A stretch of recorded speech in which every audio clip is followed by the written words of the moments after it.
నమస్తే, welcome to I dream వారి my dream house. So ప్రతి ఒక్కరికి కూడా సొంత ఇల్లు అనేది ఒక కలగా ఉంటుంది. దాన్ని సాకారం చేసుకోవడానికి ప్రతి ఒక్కళ్ళు కూడా చాలా కష్టపడుతూ ఉంటారు. సో ఆ సొంత ఇల్లు అనేది ఎక్కడ తీసుకోవాలి, ఏ ప్లేస్లో తీసుకోవాలి, అంటే మనం ఎంత కాస్ట్కి తీసుకోవచ్చు, ఏ ఏరియా అయితే కరెక్ట్ ఉంటుంది, ఇలాంటి విషయాలన్నీ రియల్ ఎస్టేట్కి సంబంధించి చాలా సందేహాలు ఉంటాయి. అది ప్లాట్ అయినా, లేకపోతే ఫ్లాట్ అయినా, లేకపోతే స్థలమైన ల్యాండ్ అయినా కానీ ఇటువంటి వాటిలో చాలా సందేహాలు ఉంటాయి. ఏ పర్సన్ అప్రోచ్ అవ్వాలి, ఎవరిని అప్రోచ్ అయ్యి ఏ విధంగా మనం తెలుసుకోవాలనే వాటికి సంబంధించి మరిన్ని విషయాలు మనం తెలుసుకోవడానికి ఈరోజు మనతో పాటు ఉన్నారు.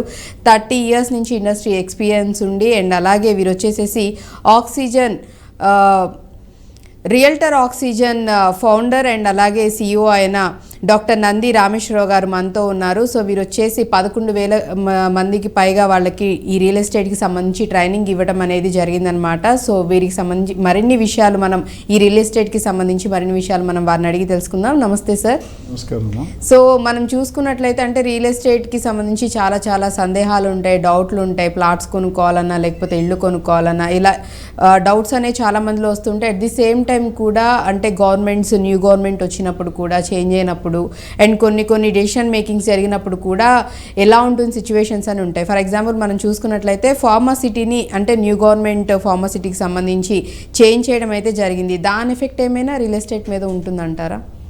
చాలా మంచి ప్రశ్న అండి. ఏ గవర్నమెంట్ వచ్చినా కొన్ని డెసిషన్స్ మారడం అనేది సహజం. ఓకే. సో అది ఎంతవరకు పబ్లిక్కి ఉపయోగపడుతుంది, పబ్లిక్కి ఎఫెక్ట్ అవుతుంది అనేది క్వశ్చన్ మార్క్. ఓకే. గత 5-6 టర్మ్స్లో చూసుకుంటే కాంగ్రెస్ ఉండేది. కాంగ్రెస్ నుండి నందమూరి తారక రామారావు గారు వచ్చారు, దాని తర్వాత చంద్రబాబు గారు వచ్చారు, దాని తర్వాత వైఎస్ రాజశేఖర రెడ్డి గారు వచ్చారు, రోషయ్య గారు వచ్చారు, కిరణ్ కుమార్ రెడ్డి గారు వచ్చారు, బీఆర్ వచ్చింది, మళ్ళీ ఇప్పుడు కాంగ్రెస్ వచ్చారు. సో ఏ గవర్నమెంట్లో కూడా రియల్ ఎస్టేట్ అనేది ఎక్కడ ఆగలేదు. మీరు చూసుకుంటే ఒక్కసారి 2008లో బబుల్ బర్స్ట్ అనేది కొద్దిగా మొత్తం వరల్డ్ వైడ్ రెసెషన్ ఉన్నప్పుడు కొద్దిగా స్లో అయింది. అదర్ లాస్ట్ 15 years నుండి అయితే కంటిన్యూస్ గ్రో అవుతూనే ఉంది. సో ఈ ఫార్మాసిటీ అనేది జనరల్గా ఇందులో కొద్దిగా పొలిటికల్ మనం కరెక్ట్ చెప్పలేం, కానీ నా ఒపీనియన్ వరకు ఫార్మాసిటీ అంతకుముందు బేస్ చేసుకొని చాలామంది ఇన్వెస్టర్లు అక్కడ డబ్బులు ఇన్వెస్ట్ చేశారు. ఓకే. రెండోది చాలా కంపెనీలు ఆల్మోస్ట్ 200-250 కంపెనీలు షార్ట్ లిస్టెడ్ అంటే 60-70 కంపెనీలు అయితే సైన్ చేసి ఆపరేషన్స్ కూడా కమెన్స్ చేశారు. అవును. అంటే ఇప్పుడు కొన్ని కంపెనీస్ మీరు అన్నట్లుగానే సైన్ చేసి వర్క్ కూడా స్టార్ట్ చేయడం జరిగింది. ఏమన్నా అంటే సైన్ కూడా చేసేసారు కాబట్టి వాళ్ళ పరిస్థితి ఏంటంటారు ప్రెసెంట్? అంటే గవర్నమెంట్ ఏదో ప్లాన్ ఉంటుందండి, ఇది అంతా మైండ్ గేమ్. ఓకే. మన స్ట్రాటజీ అనేది చెప్తే బయటకు స్ట్రాటజీ కాదు, చెప్పకుండా చేసేది స్ట్రాటజీ, చెప్పి చేసే స్ట్రాటజీ ఉంటుంది. సో పాత గవర్నమెంట్ ఒక వ్యూహంతో వెళ్ళారు, కొత్త గవర్నమెంట్ వచ్చి డెఫినెట్ గా they will try to brand themselves. నేను కొత్తగా వచ్చి ఏం చేయలేదు అనుకుంటే మీరేం వాల్యూ ఇస్తారు? యూ డోంట్ పట్టించుకోరు పెద్దగా, వచ్చేట్లా చేసుకుంటున్నాను. సో కొత్త గవర్నమెంట్ రాగానే అన్ని రూల్స్ ఇక్కడే కదా, ఏ గవర్నమెంట్ అయినా ఏ కంట్రీ అయినా సహజం కాదు. ఈ ఫార్మాసిటీ అనేది 19,300 ఎకరాలు ల్యాండ్, అందులో నాకు తెలిసి 12,000 దాకా ల్యాండ్ పూలింగ్ అయిపోయింది ఓనర్స్ దగ్గర, ఫార్మర్స్ దగ్గర కానీ ఓనర్స్ దగ్గర కానీ. బ్యాలెన్స్ ఇన్ ద ప్రాసెస్ ఉంది. దాంట్లో నాకు తెలిసి 3,000 నుండి 4,000 ఎకరాలు టౌన్షిప్కి పెట్టారు. ఏంటంటే ఈ ల్యాండ్ ఎవరైతే ఇచ్చారో వాళ్ళకి అక్కడ రెసిడెన్స్ అరేంజ్ చేశారు. అట్లనే ఫార్మాసిటీలో ఎక్స్పెక్టెడ్ ఎంప్లాయ్మెంట్ దాదాపు 5 లక్షల నుండి 6 లక్షల ఎంప్లాయ్మెంట్ క్రియేట్ అవుతుంది డైరెక్ట్గా అన్నప్పుడు. సో వాళ్ళకి కూడా క్వార్టర్స్ పెట్టి అక్కడ ఇచ్చారు. ఈ 4,000 ఎకరాల్లో మొత్తం ఇద్దరికి ల్యాండ్ ఇచ్చిన వాళ్ళకి అక్కడ వర్క్ చేసే ఎంప్లాయీస్ కూడా ప్లాన్ చేశారు. ఓకే. సో ల్యాండ్ ఇచ్చిన వాళ్ళ పరిస్థితి అయితే ఏంటంటారు ఇప్పుడు? వాళ్ళకి ఓకేనా, లేదంటే ఏమన్నా? అంటే నాకు తెలిసి వాళ్ళకి ఎక్కడో అదర్ ప్లేస్ చూపిస్తారు. ల్యాండ్ పూల్ చేసింది మోస్ట్లీ ఇవ్వరేమో, ఎందుకంటే అక్కడ మెగా టౌన్షిప్ ఒకటి ప్లాన్ చేస్తున్నారు, మెగా గ్రీన్ సిటీ అని. సో అది ప్యూర్లీ రెసిడెన్షియల్ ఉంటుంది. డెఫినెట్ గా ఎంప్లాయ్మెంట్ మీద కొద్దిగా ఎఫెక్ట్ అయితే ఉంటుంది. మొత్తం జీరో అయితే కాదు, ఇన్వెస్టర్స్ ఎవరైతే పెట్టారో మొత్తం మైనస్ లోకి వెళ్తే వెళ్ళరు, అది క్లారిటీ. బట్ గ్రోత్ అనేది కొద్దిగా స్లో అవుతుంది. ఈ ఎఫెక్ట్ వల్ల గ్రోత్ అనేది కొద్దిగా స్లో అవుతుంది. అంటే ఏంటంటే ఇప్పుడు అది ఏవైతే ప్రొసీజర్ ముందు ఫాలో అయ్యారో ఇప్పుడు ఏమన్నారు, మా ఫస్ట్ నుంచి సీఎం గారు అన్నారు రద్దు చేస్తాం అన్నారు. మనం లేటెస్ట్గా 3-4 days బ్యాక్ రద్దు చేయట్లేదు, దాన్ని వేరే దగ్గర షిఫ్ట్ చేస్తున్నాము. షిఫ్ట్ చేసి క్లస్టర్స్, అంటే ఒకే దగ్గర 20,000 ఎకరాలు దొరకడం కష్టం కాబట్టి ప్రాబబ్లీ క్లస్టర్స్ అంటే ఇండివిజువల్ ఒక్కొక్క దగ్గర కొన్ని వేలు 2,000 3,000 4,000 ఎకరాలు పెట్టుకుని ఒక్కొక్క క్లస్టర్ ఆల్ ఓవర్ తెలంగాణ వచ్చేటట్టు ఇప్పుడు ఓఆర్ఆర్కి RRRకి మధ్యలో మ్యాక్సిమం ప్లాన్ చేస్తున్నారు. ఎందుకంటే ఇన్ని వేల ఎకరాలు కావాలంటే మెయిన్ సిటీలో దొరకదు మనకి. సో అది లేదా తర్వాత మళ్ళీ దాన్ని మాడిఫై చేసి పాతదే వస్తామని కూడా అన్న ఆశ్చర్యపడక్కర్లేదు. ఓకే, అట్లా కూడా జరగచ్చు అంటారు. అంటే ఇప్పుడు గవర్నమెంట్ దగ్గర వాల్యూ ఉండాలంటే government has to contribute something. పాత గవర్నమెంట్ మీద నేను నడలేను కదా, I will go with my new heading. ఇప్పుడు నేనేం చేశాను నా రాష్ట్రానికి, పాత గవర్నమెంట్ ఒక ఏరియా డెవలప్ చేస్తున్నారు, ఒకే ఏరియాలో ఫోకస్ చేశారు, అది వెస్ట్ జోన్ ఆఫ్ హైదరాబాద్. అదే దీనిలో వీళ్ళు చేయాలని లేదు, సో వీళ్ళ థాట్ ప్రాసెస్ డిఫరెంట్ గా ఉండొచ్చు. జనరల్ గా ఏమవుతుంది నాకు తెలిసినంత అనుభవం ఉన్నంత వరకు గత గవర్నమెంట్ లో లోపాలన్నీ వీళ్ళు కరెక్ట్ చేయడానికి ట్రై చేస్తారు, తర్వాత వీళ్ళు ఇంకేదైనా మిస్టేక్స్ చేస్తారు, అది డిఫరెంట్ స్టోరీ. అక్కడ ఉన్న నెగిటివ్స్ ని ఇక్కడ పాజిటివ్ గా చూస్తారు, అంటే అవి అటాక్ చేస్తారు ఎవరైతే. అంతకుముందు ఫస్ట్ లో తెలుగుదేశం ఉన్నప్పుడు ఫార్మర్స్ ని నెగ్లెక్ట్ చేశారన్నారు ఆ టైంలో. అట్లా ప్రతి గవర్నమెంట్ లో కూడా ఏదో ఒకటి ఉంటూనే ఉంటుంది. సో ఇక్కడ ఏమవుతుందంటే వీళ్ళు strategy maybe next 6 months to 1 year లో వీళ్ళు క్లారిటీ వస్తుంది. కొత్తగా ఉన్నప్పుడు టైం పడుతుంది. ఇప్పుడు తీసుకునే డెసిషన్ పర్మనెంట్ గా ఇవే ఉంటాయా ఆగిపోతాయా అనేది. ఎందుకంటే ఫస్ట్ సీఎం అయిన తర్వాత చెప్పిన స్టేట్మెంట్ కి గత 4 రోజుల ముందు ఇచ్చేసరికి స్లైట్ చేంజ్. రద్దు చేయడం వేరు, షిఫ్ట్ చేయడం వేరు. రద్దుకి షిఫ్ట్ కి చాలా తేడా ఉంది, ఆస్మాన్ జమీన్ ఫరక్ ఉంది. రేపొద్దున మళ్ళీ అన్ని బాగుండి వీళ్ళందరూ ఇండస్ట్రీలు మాట్లాడి వాళ్ళ ఇబ్బందులు క్రియేట్ చేస్తే మళ్ళీ ఉంచుదామో లేకపోతే సగం ఉంచుదామో లేదా ఇచ్చిన వాళ్ళకి ఉంచుదామా ఏదైనా అనొచ్చు government. So we don't know, we have to wait and see. అయితే ప్రస్తుతానికి ఇన్వెస్టర్స్కి రేటు పెరిగినంత స్పీడ్గా పెరగదు, అట్లానే జీరో అయిపోదు. సో ప్రైస్ కరెక్షన్ అవుతుంది. సో అది ఒక ఇంపార్టెంట్ ఫార్మాసిటీ గురించి. సో ఆ విధంగా అంటే మేబీ అంటే గవర్నమెంట్ డెసిషన్ అనేది ఉండొచ్చు, మారొచ్చు, లేకపోతే ఇదే డెసిషన్ మీద స్టిక్ ఆన్ అయి ఉండొచ్చు, బట్ చెప్పలేము. బట్ వెయిట్ అండ్ వాచ్ అన్నట్టుగా ఉందన్నమాట. అండ్ అలాగే ల్యాండ్ ఇచ్చిన వాళ్ళ పరిస్థితి కూడా వాళ్ళది కూడా డిపెండ్స్ అని ఏదో ఒక ఆల్టర్నేటివ్ చూస్తానండి. I think any government they will not hurt the public ని ఇబ్బంది పెట్టడానికి ట్రై చేయరు. బట్ వాళ్ళకున్న ఫెసిలిటీస్ లో ఇసురుబాటులో ఎంతవరకు చేయగలుగుతాము. ఇక్కడ కాకపోతే ఇంకో దగ్గర ఇస్తారు, బట్ ఇంకో దగ్గర ఇచ్చినప్పుడు సేమ్ అంతే అక్కడ ప్రైస్ ఇది అనేది ఉండకపోవచ్చు, లేకపోతే అంత డెవలప్మెంట్ ఉండకపోవచ్చు కదా. అలా కూడా అంటే కొంతమందికి ఆ డౌట్స్, క్వశ్చన్స్, భయాలు కూడా ఉంటాయి. దరిద్రాలకు అనంత కోటి రూపాయలు ఉన్నాయి. Okay, every problem has a solution.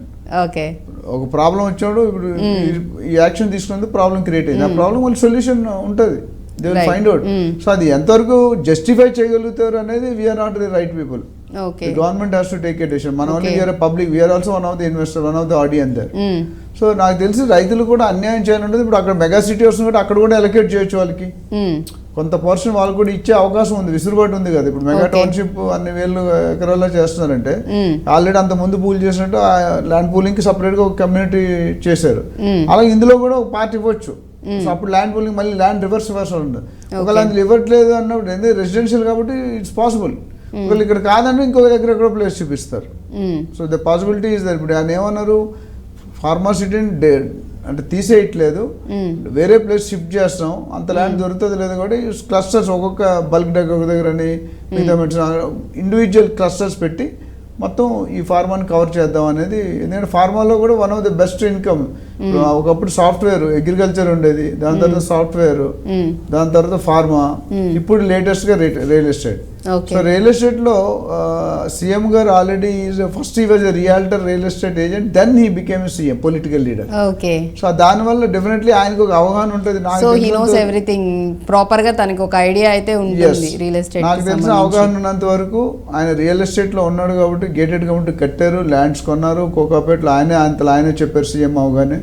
So definite గా ఐ థింక్ ఆయన దానికి చిన్న చూపు చూడడానికి అవకాశం లేదు. ఎందుకంటే దాని మీద వచ్చే డబ్బు రిజిస్ట్రేషన్, స్టాంప్స్ అండ్ రిజిస్ట్రేషన్ ద్వారానే నాకు తెలిసి 30,000-35,000 crores per annum వస్తుందండి.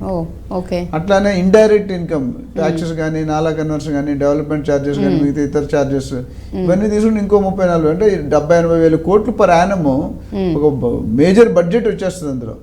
సో దాని గురించి రియల్ ఎస్టేట్ వాళ్ళు ఆచితూచి స్టెప్స్ తీసుకుంటారు. డెఫినెట్ గా అటు పబ్లిక్ కి, ఇటు గవర్నమెంట్ కి, ఇన్వెస్టర్స్ కి అందరికి అంటే అనుకూలమైన డెసిషన్ తీసుకునే అవకాశం ఉంది.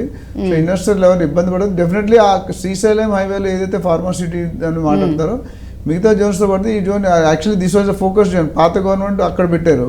కొత్త గవర్నమెంట్ ఏమంటారంటే దాంతో ప్యారలల్ ఒక స్టేట్మెంట్ కూడా చెప్పారు ఆయన, municipality to ORR is urban area, is termed as urban area. ORR to RRR is called as semi-urban area. And RRR to Telangana border, and entire Telangana state. So it is becoming rural area. Right. So that means ఇప్పుడు పాత government ఒక area మీద ఎక్కువ focus చేసి దాన్ని బాగా develop, అంటే infrastructure అన్ని గవర్నమెంట్ కూడా ఇన్ఫ్రాస్ట్రక్చర్ డెవలప్ అయిందండి. లాస్ట్ 3 terms లో చూసుకుంటే ఎక్కడ కూడా ఇన్ఫ్రాస్ట్రక్చర్ డెవలప్మెంట్ అవ్వాలి. హైదరాబాద్లో రేట్లు పెరగడానికి కారణం ఏంటంటే basically the natural calamity, climatic conditions are very good. Okay. మీరు వైజాగ్ కానీ చెన్నై కానీ వెళ్తే తేమ ఉంటుంది మన గాలిలో. హ్యూమిడిటీ వల్ల ఏమవుతుందంటే మనకి స్వెటింగ్ డిఫరెంట్గా ఉంటుంది, యూ ఫీల్ వెరీ డిస్కంఫర్ట్. హైదరాబాద్లో ఎండ ఎక్కువ ఉంటుంది, చలి ఉన్నా కానీ, బట్ ఈ క్లైమేట్ కండిషన్స్ అనేవి అందరికీ కూడా చాలా కంఫర్టబుల్ గా ఉంటాయి కాబట్టి. రైట్. సో అందుకని ఎవరైనా కొత్త వాళ్ళు హైదరాబాద్కి వస్తే హైదరాబాద్లో సెటిల్ అయిపోవడం ప్లాన్ చేస్తారు, వదులుకొని. ఎందుకంటే this is one city wear A language అయినా బతకొచ్చు. ఎక్కడ అంటే ఏ స్టేట్ నుంచి వచ్చిన, ఏ ప్లేస్ నుంచి వచ్చిన వాళ్ళైనా ఇక్కడ హ్యాపీగా సర్వైవ్ అవుతారు. చదువుకున్నాడు బతకొచ్చు, చదువు లేనాడు బతకొచ్చు, నెలకి 10,000 తెచ్చుకున్నాడు బతకొచ్చు, 10 కోట్లు తెచ్చుకున్నాడు బతకొచ్చు.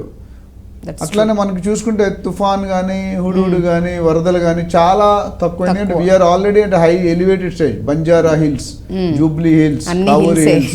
సో హిల్స్ లో జనరల్ గా గత ట్రాక్ రికార్డ్ చూసుకుంటే we are very less affected, we are not at all affected అని చెప్పొచ్చు ఇండైరెక్ట్ గా. అదే మీరు వైజాగ్ కానీ, చెన్నై కానీ, మిగతా ముంబై కానీ తీసుకుంటే ది లాట్ ఆఫ్ ఫ్లడ్స్ అవన్నీ అయినప్పుడు చాలా ఇబ్బంది పడతారు. సో ఇక్కడ ఆ ఇన్ఫ్రాస్ట్రక్చర్ ఉంది, కాస్మోపాలిటన్ నేచర్ ఉంది, ఫెసిలిటీస్ బాగున్నాయి, అండ్ యూజర్ ఫ్రెండ్లీ ఉంటాం. మన వాళ్ళు ఎప్పుడు కూడా యూజర్ ఫ్రెండ్, అంటే మిగతా వాళ్ళు ఉంటారు లేదని చెప్పి మన వాళ్ళు మాత్రం కొత్త వాళ్ళు రాగానే ఈజీగా ఫ్రెండ్షిప్ చేసుకుంటే వాళ్ళు బతకగలుగుతారు, వెల్కమింగ్ ఉంటుంది. కొన్ని స్టేట్లో వెళ్తే ఆ భాష రాకపోతే బతకలేం. ఇప్పుడు ఒక చెన్నైలో అనుకుంటే తమిళనాడులో హిందీ మాట్లాడరు, మన దాంట్లో హిందీ మాట్లాడతారు, తెలుగు మాట్లాడతారు, ఇంగ్లీష్ మాట్లాడతారు, వీలైతే గుజరాతీ, రాజస్థానీ కూడా మాట్లాడతారు. Because every state taluka migration ఇక్కడ ఉంది. ఎవ్రీడే రోజుకి కొన్ని 100 మంది హైదరాబాద్ వచ్చి సెటిల్ అయ్యారు every day. Latest everyday almost 500, 600, 1000 ఎంతో మంది రోజు మైగ్రేట్ సెటిల్ అవుతున్నారు. సో డెఫినెట్గా ల్యాండ్ తక్కువ ఉంది, పాపులేషన్ ఎక్కువ ఉంది. సో డెఫినెట్గా రియల్ ఎస్టేట్ పెరగడానికి కారణం, అంతకుముందు ఒక ప్లాట్ ఉంటే 2, 3, 5 ఉంటే ఒక ప్లాట్కి ఇప్పుడు 200 మంది ఉన్నారు. సో ఆబ్వియస్లీ ఎవరు ఎక్కువ ఇస్తే వాళ్ళు ఆ విధంగా రేట్లు పెరిగిపోతాయి. కొన్ని రేట్లు ఇప్పుడు కోకాపేటలో 100 కోట్లు పెరిగింది అనేది it's actually very artificial jump. It is not stable jump, definite గా కరెక్షన్ అవ్వాల్సిందే. ఎందుకు అయింది అనేది అది డిఫరెంట్ స్ట్రాటజీ, అది మరొక ప్లాట్ఫామ్ లో మళ్ళీ మాట్లాడదు. పొలిటికల్ గా మనం వెళ్ళకూడదు కాబట్టి అది ఇంకో ప్లాట్ఫామ్ లో మాట్లాడదు. రైట్. అండ్ అలాగే మెట్రో, దీనికి సంబంధించి మెట్రో రూట్ కూడా చేంజ్ చేయడం అనేది జరిగింది. సో దాని ఇంపాక్ట్ అంటే రూట్స్ అనేవి మార్చారు కాబట్టి వాటి డైవర్షన్స్, దాని ఇంపాక్ట్ ఏమన్నా ఉంటుందంటారా రియల్ ఎస్టేట్ మీద? పెద్దగా ఉండదండి. డెఫినెట్ గా ఇప్పుడు ఒక ఏరియాలో తీసి ఇంకో ఏరియాలో పెడుతున్నారు. ఇప్పుడు గచ్చిబౌలి హైటెక్ తీసి ఇటు షిఫ్ట్ చేశారు. సో ఆయన ఏమనుకున్నారంటే ఆ ఏరియా ఒకటే ఫోకస్ చేయడం, అది కాకుండా మన లేటెస్ట్ 2-3 days బ్యాక్ కూడా లింగంపల్లి, మియాపూర్ ఇవన్నీ కూడా మొత్తం ఆల్ సైడ్స్ ఈ స్టాకింగ్ కూడా ఓల్డ్ సిటీకి ఇప్పుడు వెళ్తుంది. సో ఓల్డ్ సిటీ ఇంతమంది ఎవరు పట్టించుకోలేదు. So maybe basically focusing on old city. Old city ఎప్పుడు అంటే ఆ సైకిల్, స్కూటర్, కార్లు అనేది అక్కడ వెళ్ళదు, పార్కింగ్ కష్టం, వెరీ ఫ్యూ. బట్ ఇప్పుడు ఏమవుతుందంటే మెట్రో ఉంటే మెట్రో కానీ, రైల్వే స్టేషన్ కానీ, ఎయిర్పోర్ట్ కానీ వచ్చిన ఇట్ మీన్స్ డెవలప్మెంట్. అవి వచ్చాయంటే మిగతా ఆటోమేటిక్గా పుట్టుకొడుకుల్లో వచ్చేస్తాయి. ఇప్పుడు ఒక రెసిడెన్షియల్, ఇప్పుడు అట్లానే ఇంకో స్టేట్మెంట్ కూడా ఏమన్నారంటే ఇక్కడ తీసేసి మొత్తం ఎంటైర్ తెలంగాణలో 10-12 సాటిలైట్ టౌన్షిప్స్, రెసిడెన్షియల్ టౌన్షిప్స్ పెడతా అన్నారు. అంటే ఇప్పుడు ఇంతవరకు వెస్ట్ జోనే పెరిగింది రేట్స్. వెస్ట్ జోన్ అంటే మీకు గచ్చిబౌలి, నానక్రామ్ కూడా, ఫైనాన్షియల్ డిస్ట్రిక్ట్ ఇవన్నీ వస్తాయి. ఇప్పుడు మిగతా డైరెక్షన్ కూడా they want to focus. So ఇది ప్రో అండ్ కాన్స్, అంటే కొన్ని మంచి జరిగితే కొన్ని వ్యతిరేకంగా ఉంటాయి. ఇప్పుడు ఏ గవర్నమెంట్ వచ్చినా ఏ సీఎంని మనం తిట్టుకుంటూ వదలం. మీరు చూసుకుంటే ఆ సీఎం కొంతమంది మంచి వాళ్ళు ఉంటారు, కొంతమంది చెడ్డ వాళ్ళు ఉంటారు. రెండుతో వాళ్ళు ఎలా హెడ్ ఆఫ్ ది ఫ్యామిలీ అనుకోండి, అది same problem, head of the state. So తిట్టడం అనేది సహజం, మనం వినడానికి రెడీగా ఉండాలి. అయితే అందులో ఎంతవరకు మనం జస్టిఫై చేయగలం, మనం న్యాయం చేస్తాం అనేది వాళ్ళు క్వశ్చన్ చేసుకోవాలి. కొన్ని public is very danger, public అనుకుంటే ఉంచుతారు, లేదంటే తీసేస్తారు. రైట్. అంటే ఇప్పుడు మీరు మెట్రో ఎలాగో రూట్స్ చేంజ్ చేసిన అంటే కొన్ని ఏరియాస్లో మళ్ళీ మెట్రో తీసుకొద్దాం అన్న ఆలోచనలో ఉన్నారు. గుడ్ థింగ్, బాగానే ఉంది. నార్మల్గా ఉన్నప్పుడు ఇప్పుడు ఫ్లైఓవర్స్ ఇలాంటివి వచ్చినప్పుడు ఆటోమేటిక్గా ఆ ఏరియాలో డెవలప్మెంట్ స్టార్ట్ అయిపోతుంది. అండ్ ప్రైజెస్ కూడా చాలా వరకు కొన్ని చోట్ల పెరుగుతాయి, కొన్ని చోట్ల తగ్గిపోతూ ఉంటాయి. సో ఇప్పుడు ఈ సిచ్యువేషన్స్లో ఇప్పుడు మెట్రోది ఏదైతే మీరు చెప్తున్నారో అంటే మేబీ రూట్స్ చేంజ్ చేస్తున్నాం అంటున్నారో, సో రేట్లు తగ్గుతాయి అంటారా, పెరుగుతాయి అంటారా? నేను అదే చెప్పాను, గత 15 సంవత్సరాలుగా మీరు చూసుకుంటే ఏ గవర్నమెంట్ ఉన్నా పవర్లో రేట్లు అనేది రియల్ ఎస్టేట్ దూకుడులోనే ఉంది, కానీ తక్కువ అయ్యే ఛాన్సులు చాలా చాలా. మీరు చూడండి 100%లో 90% ప్రైస్లు పెరిగిన ఏరియాలో ఉన్నాయి. ఇప్పుడు లాస్ట్ ఎలక్షన్ ముందు రియల్ ఎస్టేట్ మందంగా ఉంది అన్నారు, స్లోగా ఉంది అన్నారు. ఏ బిల్డర్ రేటు తగ్గించాడు? Tell me 2 builders or 1 builder రేట్లు తగ్గించాడు? రేట్లు పెరగలేదు. ఓకే, అట్లానే స్టేబుల్గా అంటే యాక్చువల్ ప్రైస్కి ఎక్కడ రావాలో అక్కడ సెటిల్ అవుతుంది. ఇప్పుడు ఒక జార్ ఉంది అనుకోండి, వాటర్ వేసి శాండ్ వేసి ఇసుక వేసి రాళ్ళు వేస్తే నీళ్లు స్లోగా సెటిల్ అవుతాయి కిందకి. సో ఎలక్షన్స్ ఇంపాక్ట్ ఎఫెక్ట్ ఏం పడలేదు అంటారా అయితే రియల్ ఎస్టేట్? పెద్దగా ప్రతి ఎలక్షన్లో 5 సంవత్సరాలకు ఒకసారి వచ్చే ఎలక్షన్లో ఎలక్షన్ 3 నెలలు ముందు 3 నెలల తర్వాత సహజంగా అలవాటు పడిపోయాం జనాలు. మనం ఓకే యూ కెనాట్ సవ్ 3-6 నెలలు అనేది రిస్క్ తీసుకోవడమే. సో కానీ బయర్స్కి అయితే రియల్లీ రైట్ టైం, ఎందుకంటే తక్కువ రేట్లో దొరుకుతాయి. బిల్డర్స్ రేట్ పెంచకపోగా వాళ్ళ ఇన్వెంటరీ బ్లాక్ అయింది కాబట్టి వాళ్ళు లిక్విడేట్ చేసుకోవడానికి ట్రై చేస్తారు. Before 3 months, after 3 months. General గా వెయిట్ అండ్ వాచ్ లో ఉంటారు పబ్లిక్. సో బట్ కొనే వాళ్ళు రియల్ కన్జంప్షన్ ఉంటే వాళ్ళు ఆగరు. అది ఎలక్షన్ ఉన్నా, వరదలు ఉన్నా, సునామీ ఉన్నా, సిచ్యువేషన్స్ ఏమైనా.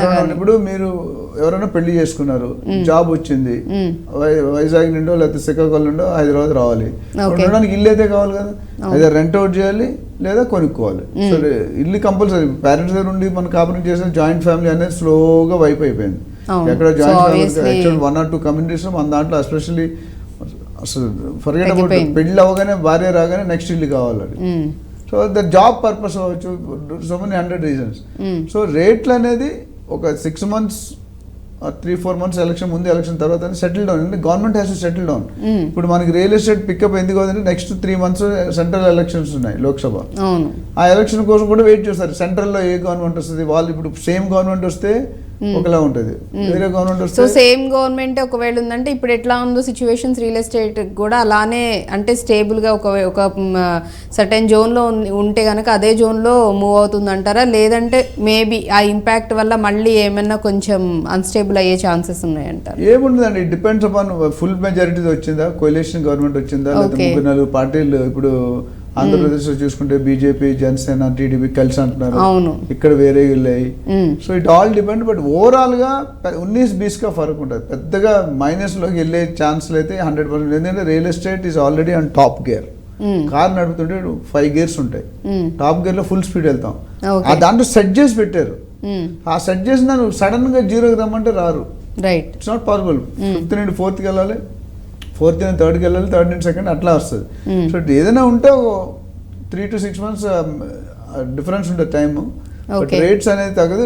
జనరల్గా ఉన్న గవర్నమెంట్ వస్తే తక్కువ టైంలో పికప్ అవుతుంది, ఉన్నది ఉంటుంది ప్లస్ పికప్ అవుతుంది. కొత్త గవర్నమెంట్ వస్తే they may take 6 months 1 year time to chalk out different plan. ఇప్పుడు కొత్త గవర్నమెంట్ వచ్చిన తర్వాత ఏం చేశారు, మెగా ప్లాన్ చేయమని చెప్పారు ఎంటైర్ తెలంగాణకి. అంతకుముందు ఒక్కొక్క ఏరియా వైజ్ వెళ్ళాం. రాజశేఖర రెడ్డి గారి గవర్నమెంట్లో కానీ లేకపోతే టీఆర్ఎస్లో కానీ ఎక్కడ కూడా గ్రోత్ అనేది నాకు తెలిసి నేను లాస్ట్ 30 years నుంచి చూస్తున్నాను కాబట్టి ఇండస్ట్రీ గ్రోత్ ఎక్కడ ఆగలేదు. సో డిఫరెంట్ పాత్స్ చూస్ చేసుకుంటున్నారు కానీ గవర్నమెంట్స్, బట్ గ్రోత్ అనేది అయితే మాత్రం రియల్ ఎస్టేట్లో ఎక్కడ తగ్గలేదు అంటారు. ఇంకొకటి ఏంటంటే మీరు ఇన్వెస్టర్స్ అందరూ హైదరాబాద్ వాళ్ళు ఇక్కడ కొనరండి, తెలంగాణ వాళ్ళు ఇక్కడ చాలా మంది అడిగారు నాకు. Okay, investors are there from round the globe, round the world. ఇప్పుడు మనకి ఫర్ ఎగ్జాంపుల్ ఇందా చెప్పాను, రాజస్థాన్ వాళ్ళు ఇప్పుడు స్వీట్ షాప్లు మెయింటైన్ చేసేది ఎవరు?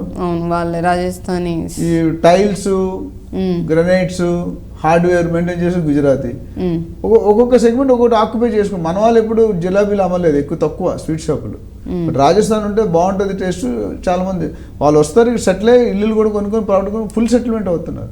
సో వాట్ ఐమ్ సేయింగ్, ఇది కాకుండా నార్త్ ఇండియా నుండి వస్తున్నారు, వెస్ట్ ఇండియా నుండి వస్తున్నారు, ఈస్ట్ ఇండియా నుండి వస్తున్నారు. ఇది కాకుండా middle east, Dubai, foreign countries, NRIs. ఎందుకంటే ఎన్ఆర్ఐస్కి అక్కడ ఇంట్రెస్ట్ రేట్ చాలా తక్కువ ఉంటుంది.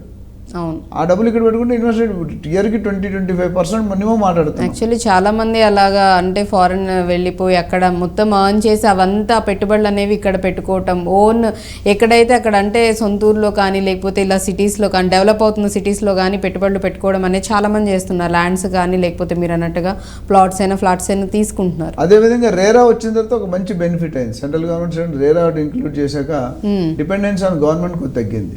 ఓకే. ఎందుకంటే రియల్ ఎస్టేట్ అంటే మోసం, దగ, చీటింగ్ అనేది మైండ్లో ఉంది. ఒకప్పుడు మీరు చూసుకుంటే 30-40 years బ్యాక్ పెద్ద పెద్ద గోల్డ్ చైన్లు వేసుకొని కేజీలు బంగారం వేసుకొని ఉండేవారు.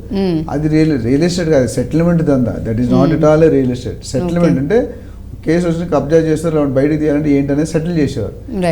ఆ స్టేజ్ నుండి ఇప్పుడు రియల్ ఎస్టేట్ ప్రొఫెషనల్గా వచ్చింది. ఇప్పుడు నేను మా కంపెనీలో కూడా పెట్టిన కారణం ఏంటంటే we want to uplift the brokers community. వాళ్ళకు ఒక వాల్యూ ఇవ్వాలి.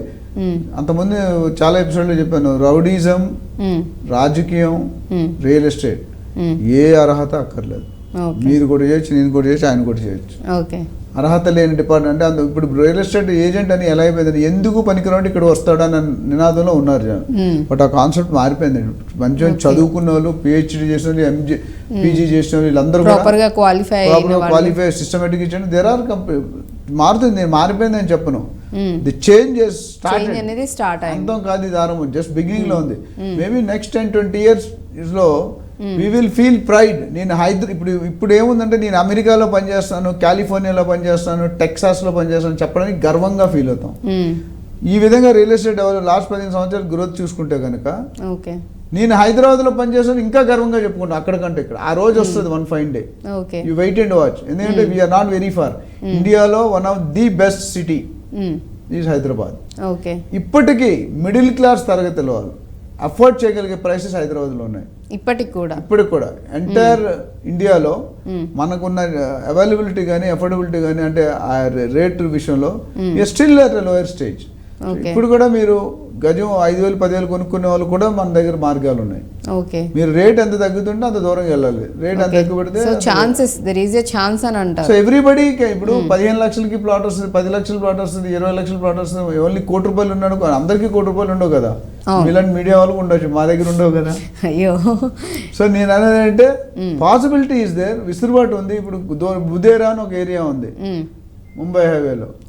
ఆ బుదేరాలో ఇప్పుడు 7,000 నుండి 8,000-9,000 గజం అమ్ముతున్నారు. మీరు శంకర్పల్లి కొనుక్కోలే, మోగిలో కొనుంటే 30,000-40,000 ఉంది. అట్లానే మీరు షాద్ నగర్ దూరం వెళ్తున్న కొద్ది 20,000-25,000 హెచ్ఎండిఏ కూడా దొరుకుతున్నాయి, డిటీసీబీ కూడా దొరుకుతున్నాయి. సో ఇప్పుడు షాద్ నగర్ కూడా మనం మరొక ఎపిసోడ్లో కంప్లీట్ ఫోకస్ అంతా అక్కడ ఉంది. ఎందుకంటే శంషాబాద్ తర్వాత కొత్తూరు, నందిగామ, షాద్ నగర్, బాలానగర్, దెన్ జడ్చర్ల. రెండు మేకాగూడలో ఇండస్ట్రియల్ జోన్ వచ్చింది. పెద్ద పెద్ద కంపెనీలు ఉన్నాయి, అమెజాన్ డేటా సెంటర్, మైక్రోసాఫ్ట్, ఇంకా ఫార్మా కంపెనీస్, నాట్కో, ఎంఎస్, చాలా పెద్ద పెద్ద. అట్లనే బాలానగర్కి వెళ్తే ఇంక వేరే ఇండస్ట్రీ. సో మధ్యలో ఉంది. Shadnagar is going to the highway. చాలా మంది తెలియదు, బెంగళూరు హైవే తెలిసే ఉంటుంది. The longest highway in the country. అంటే కాశ్మీర్ టు కన్యాకుమారి వెళ్ళేది ఇండియా మ్యాప్ చూసుకుంటే మన ఈ బెంగళూరు హైవే స్ట్రైట్ మధ్యలో ఇండియాని సగం చేసినట్టు ఉంటుంది. అంటే అంత కనెక్టివిటీ ఉంది ఎన్హెచ్ హైవే ఏదైతే ఉందో. రైట్. సో ఈ విధంగా అంటే యాక్చువల్లీ ఎవరైతే ఇప్పుడు కొత్త గవర్నమెంట్ వచ్చిన తర్వాత ఏవైతే మార్పులు చేర్పులు జరిగాయో వాటి వల్ల అయితే ఎటువంటి రియల్ ఎస్టేట్కి సంబంధించి ఎటువంటి ఎఫెక్ట్ అయితే ఉండదు. కొంచెం ఒకవేళ లిటిల్ బిట్ చేంజెస్ అయినా కానీ గ్రాఫ్ అటు ఇటుగా ఉంటుంది, కానీ ఇమ్మీడియట్గా పెరిగిపోవడం లేకపోతే పడిపోవడం అనేది అయితే ఉండదని చెప్తున్నారు. కాబట్టి సో ఇన్వెస్టర్స్ హ్యాపీగా ఇన్వెస్ట్ చేసుకోవచ్చు అని అయితే సజెస్ట్ చేస్తున్నారు. సో ఫర్దర్గా ఇంకా దీనికి సంబంధించి మరిన్ని విషయాలు మనం తప్పకుండా మాట్లాడుకుందాం, ఫర్దర్ ఎపిసోడ్స్లో మాట్లాడుకుందాం. But before that thank you so much. That's all for now. Keep watching iDream News.